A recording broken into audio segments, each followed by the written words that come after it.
একজন আল্লাহর পাগলা ছিলেন। রাসূলের জামানায় মুসলমান হওয়ার পরেও সাহাবী হয় নাই। রাসূলের জামানায় মুসলমান হয়েছেন, কিন্তু মুসলমান হওয়ার পরেও রাসূলকে দেখতে পারে নাই। রাসূলকে না দেখার কারণে সাহাবীও হতে পারে নাই। ওই পাগলাটার নাম হচ্ছেন ওয়াইসুল কারনী রাহমাতুল্লাহি আলাইহি। যে ওয়াইসুল কারনী রাহমাতুল্লাহি আলাইহি আল্লাহর রাসূল সরকারে দু আলম নবী মুহাম্মদ আরবি সাল্লাল্লাহু আলাইহি ওয়াসাল্লামের কাছে চিঠি লিখলেন, হে সরকার, আমি আপনার সাথে মুলাকাত করবার চাই, কিন্তু আমার ঘরে তো মা অসুস্থ, এখন কি করব? আল্লাহর রাসূল সরকারে দু আলম নবী ডাক দিয়ে বলেন, হে ওয়াইস, তুমি যেহেতু মুসলমান হইলা, আমার সাথে দেখা করার জন্য তোমার মন পাগল হয়ে গেল।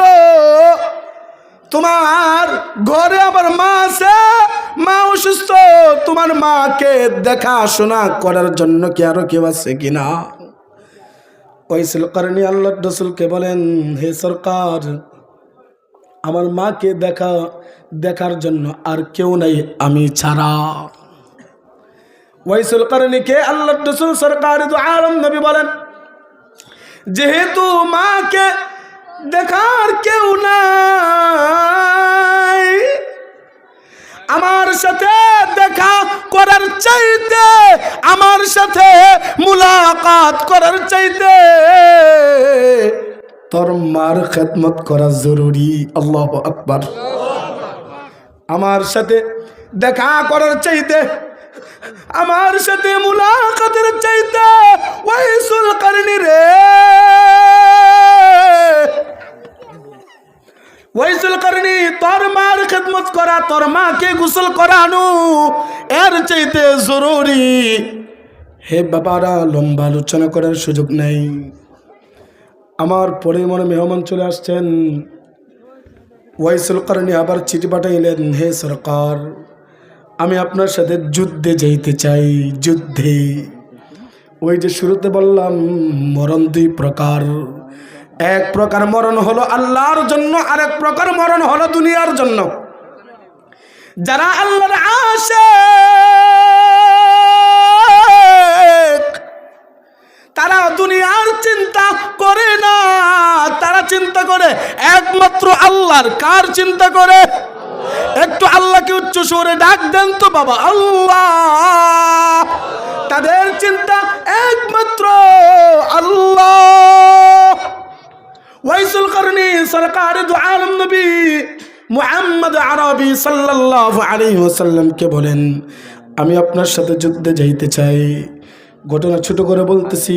আল্লাহর রাসূল বলেন, আমার সাথে যুদ্ধে যাওয়ার চাইতে তোর ঘরে যে মা আছে, মার খেদমত করা অতীব জরুরি।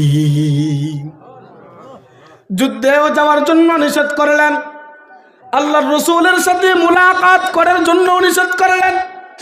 যখন আল্লাহর রাসূল দুনিয়া থেকে চলে যাবেন, হযরতে উমর ফারুক রাদিয়াল্লাহু তাআলা আনহুকে ডাক দিয়ে বললেন, হে উমর,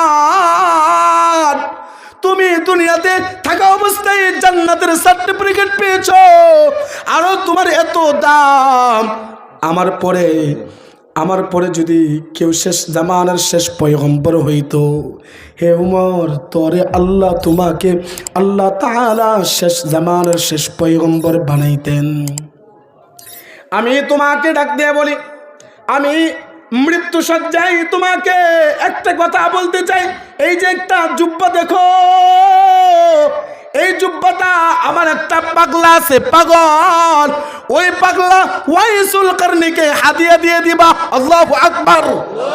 আমার একটা পাগলা আছে, ওই পাগলাটাকে এই হাদিয়াটা দিয়ে দিবা, এবং তুমি তোমার নিজের জন্য দোয়া চাইবা।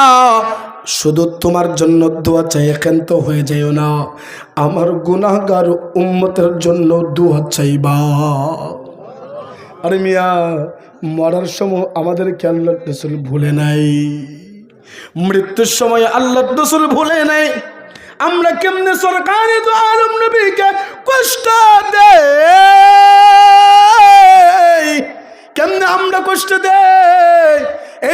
বলি রে বাবা, সরকারে দু আলম নবী মুহাম্মদুর রাসূলুল্লাহ সাল্লাল্লাহু আলাইহি ওয়াসাল্লামের জন্য নিজের জান কুরবানি করে দিতে হবে, নিজের জানটা আল্লাহর রাসূলের জন্য বিলিয়ে দিতে হবে। কে কে রাজি আছেন দুটি হাত উঠাইয়া আমার মালিককে দেখাইয়া দেন।